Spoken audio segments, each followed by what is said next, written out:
ஆகாதவன் நீங்க சொல்லலாம், இன்னைக்கு எதுவுமே இல்லை, வேஸ்ட்ன்னு சொல்லலாம். ஆனா ஆபிரகாம் தேவன் நம்மளோடு இருக்கிறார். ஹல்லேலூயா.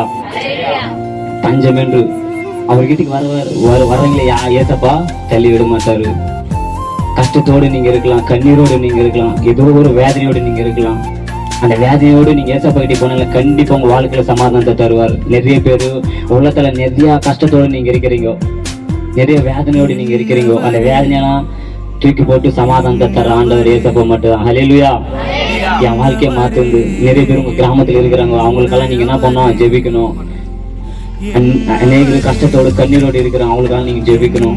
ஏசப்பா கிட்ட இருங்க. ஏசப்பா சீக்கிரம் வரப்போறாரு. யாரெல்லாம் என்ன நம்புறாங்களோ அவங்கள நானு பரலோக ராஜ்யத்தை கூட்டு போறேன், அவர் சீக்கிரம் வரப்போறாரு.